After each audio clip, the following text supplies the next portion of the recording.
Thanks so much for tuning into Community Bread. For those that aren't aware, we are a live streaming resource platform connecting audiences from around the world with marginalized artists to make it easier for them to receive coin during this global pandemic, and also offer resources on how to action, support, and donate to Black Lives Matter, as well as access emergency funds and grants for artists.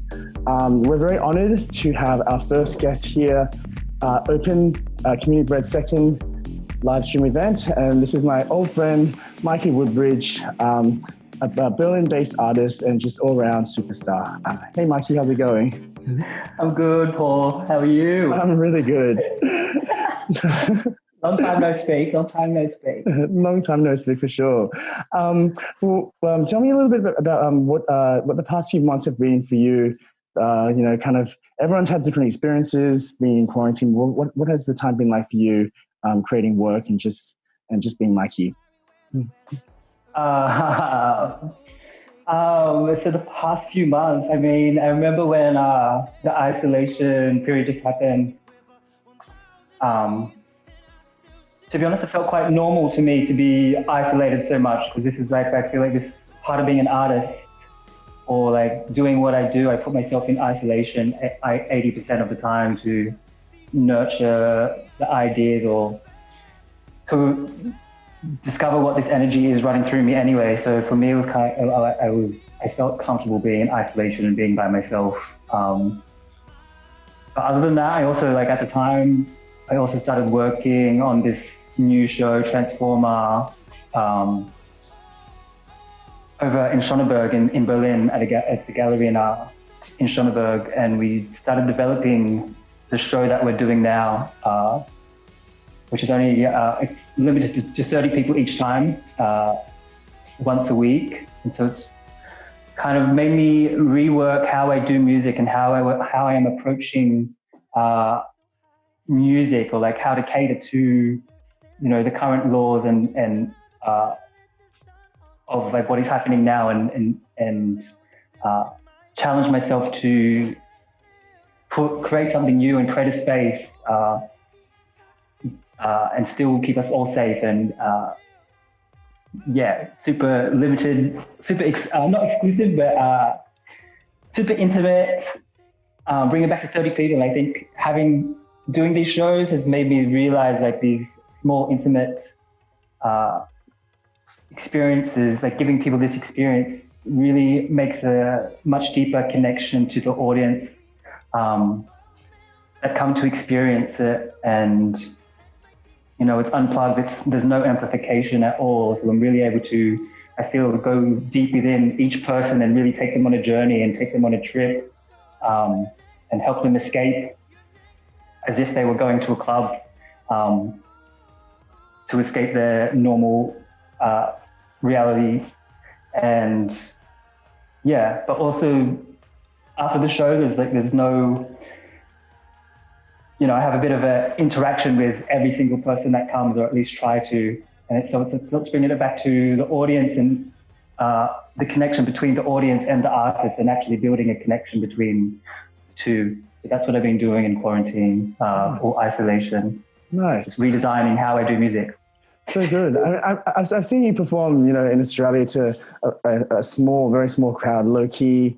I think you were wearing overalls with a guitar, and then I've seen you, do that big production at Trauma Bar as well. And each time I feel like people still connect with you on a very, on a very personal level, whether it is 1,000 people or 20 people. And I think it has a lot to do with your music as well. For those that are unaware, in a lot in the US market especially, how would you describe, what are you trying to put out there?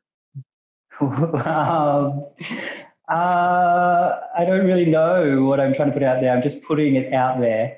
I can't even give it a name. Like, I don't think I really fit into a genre.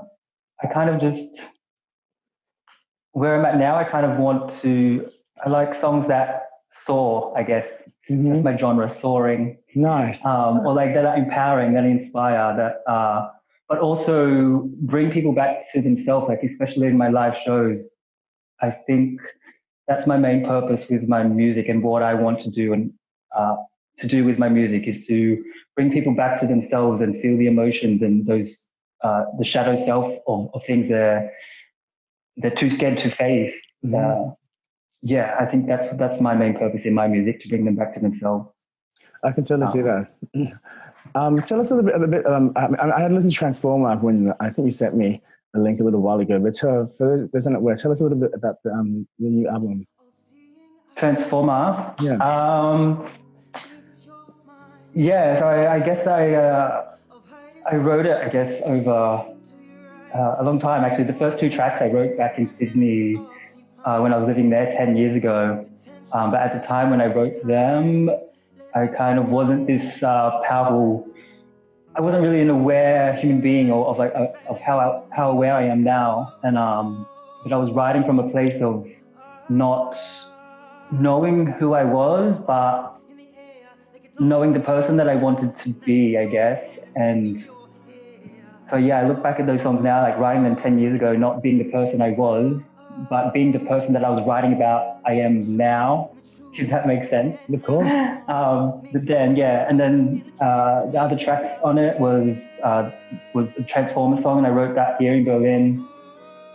I think it was one of the, I don't, when I was writing it, I remember being in this flat and I was crying, I was tearing up as I was writing it. I didn't know why, but I think it was just because I was coming across all this knowledge and I guess wisdom that I just didn't feel if I was powerful enough or strong enough, or maybe I feel like I had the support system around me for me to hold this song or to perform this song. And in the live shows, it's it is the title track of the EP, and then it's also the most powerful song in the live show. And then the other few songs on it, it finishes with a song called Moon Song, which is actually a Rumi poem. That's my favorite. I love that song. Yeah. Yeah. Everyone seems to connect with this song, and I think so beautiful. Thank you. I think it's the one that I didn't write. I didn't write lyrically, but I feel like they're always my best songs when I take someone else's work and I put music around it. Yeah. But everyone always seems to have a connection with this song.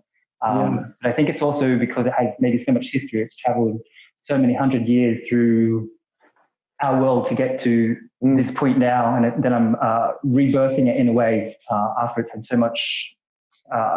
It's been on such a long journey already, you know. Yeah. Did you end up doing a music video for Rumi, or was it the other tracks that you ended up for Moon Song? Yeah. Not yet. Not yet. We started. We were talking about also doing it together. Exactly. Trying to find someone to. We're trying to find some funding to do it. But then, I guess then all the quarantine happened, and then we kind of stopped talking about it. And then I had a few meetings here with a producer to try to get something rolling, and we got some ideas rolling, but we haven't done anything. What was the music video that I watched recently from Transformer that you made? It was like a lot of bread. The most recent one? Yeah. So that was Helen. That was to Helen Back. We made that one in December, like 2 months before the lockdown happened, and I think I was editing actually in the beginning of the lockdown. I was hardcore editing all that. Yeah. Perfect timing kind of to keep me in the house and focus on the cut of it. Yeah. I remember you being super productive. It's so interesting because, when I met you, or even before I met you, just looking at pictures, I think we met on a shoot in Berlin maybe 6 years ago or something crazy like that. But you had this presence of being the most powerful, the tallest, like being in the club, always towering over everyone.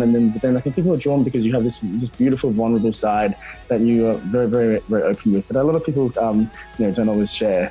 How do you think you've kind of transformed? Not like throughout the years living in Berlin, do you think Berlin in itself has helped shape who you are, or if you stayed in London or Australia, would have been a lot different?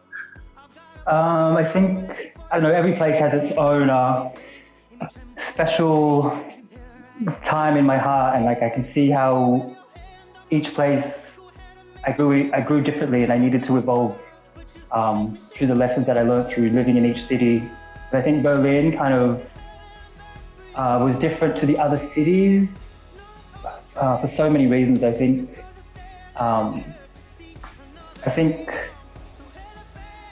I don't know. There's so many reasons. I can't really pinpoint one, but I think it was maybe because it was the first time I was able to stay in Europe or able to stay in a city for more than 2 years and actually build proper long-term friendships. I think this was a big reason also. I was able to have a foundation and a place to stay and to keep working. I wasn't pushed on to the next city like I was in New York or London. You know, I was always pushed on to the next city, not by my own choice, but because of visas and things. So I think being able to stay here helped me stay here, build connections and build a support network to be able to go through what I was going through. But yeah, I think also like in the whole club image thing of, I don't know, I guess, or how people perceive me. They've seen me in the club before wearing these 8-inch heels with some super fierce outfit. And I think back then I found that powerful for me, for the person I was back then. I thought that's where I could feel powerful through an image or through putting on this character. And now I can feel, and I think living that character so often every week, like in the club, I got so used to this power that I became addicted to putting on this character, putting on this face and mask, that actually that feminine side of me took over my life, I feel like, and I needed to come back and harmonize the masculine. And for a year, I didn't put on that. I didn't put on my feminine mask. I didn't put on my 8-inch heels at all. I didn't go to the club at all with in the face of the mask where people usually knew me or were familiar with. Yeah. And that was like where I started putting together the transformer, like realizing that I guess my whole trance journey was a journey of realizing that life is actually a trance journey. So that's where the transformer came from, and realizing that I don't have to conform to just one storyline or one narrative. I can be infinite in my direction of who I want to play in any single moment. I can go in any direction. Or also what I'm learning in doing these shows is that the reason why I'm so strong in this show and my voice is so strong, it's because I feel like I'm so aligned. I feel like every version from my past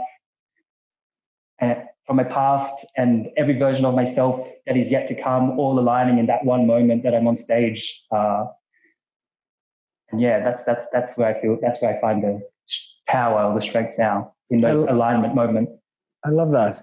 A lot of musicians, I think, when they create new work, or whatever, it seems to be more like reinventing. But I feel like you're just kind of evolving all the time into more and more of who you are, which I think is always so impressive. But when you listen to a lot of your old songs, do you still resonate with them? A lot of your old work. I try not to listen to them. I know they kind of. I resonate with them, just knowing that then they were necessary to write, and they're necessary for people who are going through what I was going through, who are going through that now. You know, there's a part of me, of course, that wants to go in there and delete them. I don't want them online. But I know, like, you know, if I was caught in that struggle of that, of being confused by gender and transness, then I'm sure there's many other people out there that are also going through that struggle, and that's why they're important to. Of course, they have their place. Yeah, no, definitely. Yeah, but I still resonate with it, and I've been taking some old songs and kind of reworking them. Like Species, for example, the lines in this, the lyrics in this, the lyrics like "you're fucking with another species," like they all have a new meaning for me now with the person that I am now, and I feel like it's not that I'm the other species anymore. It's more that mankind is becoming the other species, because I feel like I'm coming back to my self and who I am. I'm feeling more human than ever, and I feel like the rest of mankind is actually becoming the alien species. Yeah. I love that. And that's one of your oldest songs, is it? Or one of your earlier songs, Species? That was off the first EP, Species, but it was originally written from like seducing straight men, having this addiction, this sex addiction, seducing men and taking them through the galaxy. Totally. Oh, I think we talked about this, and it was about, I think we were like, I hate going on the apps because, every time I'm like, oh, sorry, I'm not into fats or femmes or Asians, or I am into fats or femmes or Asians. And then I started just saying, well, I'm not a dom, top, sub, bottom. I'm actually an alien. If you want to, get with that, then you're more than welcome to. Which people still, I guess always trying to put, whether or not we're always trying to put on a mask, whether you want to get laid or exactly. We're all in the mask. That's why I love mask in my videos. I love playing with masks. Like, it's so powerful when like life is, or like identity is meant to be fluid and fun. Like, it's meant to be played with. It's not meant to be like just so hard and not fluid. We're meant to play with it, and when you know how to play with it and become I don't want to say master, but when you know how to play different masks really well, it's like what I was saying before. Like you were able to learn from each of those masks and align them to be all of those masks all at once, to feel the power of or each power of each mask. I mean, I still remember genitalia, and like, even playing to people, it always strikes quite a chord with them. How do you feel about that song still? I mean, I love it. It's so beautiful. I mean, it helped me. I guess that's what I love about songwriting. I guess I'm so lucky to be able to have this, to want to invest my time into, to put these songs into, to put like these ideas and this confusion into a song. I feel like I couldn't, it's like therapy. It's like my therapy for me. Like, and also getting to, we all want our story to be heard by others and to be acknowledged. And I love that I can put it into a song and play my story to other people. And it definitely connects. I remember Jake crying into it the first time that she watched it. It's still to this very day one of my favorite songs. And then now when you finish when did you finish the Ballery tour? Is it Ballery tour? Yeah. Ballery tour. It was a residency for 4 weeks, and we did 3 shows before the residency. So we did 7 shows, and now we have another 2 more in October that we put on, extended the residency. But I mean, it's not finished. It's not finished yet. I really love this, like that I don't have to tour. I never like going. I look back and I think about all the times I've gone to other cities to perform and like carry my big ass fucking bag with all my equipment, go to some random hotel, don't know anyone. You can't really explore the city. You have to be like super focused on doing the show. I never really liked touring anyway, so it's really good to have this place that I go to, which is like my house. That people come to me. I don't have to go to them. Yeah. But it was really funny on New Year's Eve last year, on the 1st of January, I had this dream where I would have I wanted my own theatre company. And this is actually, I guess, kind of happening with the Ballery. What I'm doing at the Ballery, I feel like it's it's becoming a very special home to me. Oh, I can see that. And then what are your plans after that? Are you working on new work? After that, I was working on new work, as I told you before. My laptop got stolen today with all my. I was working on some poems by Ezra Green, who's a poet that I'm very close to. I was working on some poems of his that I turned into songs, and I wanted to release them very shortly. But now all of the files are gone. But I guess the universe telling me that it wasn't very good music. And I have to just redo it. And other than that, I'm still just working with the Ballery. We're still collaborating and still trying to strategize on like what to do next and where to go with the Transformer show, because I really think it's like it's kind of the beginning of the Transformer show, and I think we only just scratched the surface of the people that have come so far, since it's only 30 people each time. And I was also proposing to Lucio last night that, I want to put it into I would love to do a dance choreography also with it too, like starting our own little dance company to do a whole theatre show with dancers and all. So let's see. Oh, I love that. Oh, so good. And then what's the performance that we're going to be watching after this? Can you tell us a little bit about it? So the performances I sent you, so through lockdown with the Ballery, we started the director there, Simon, also had the idea to start going little television or live stream through isolation.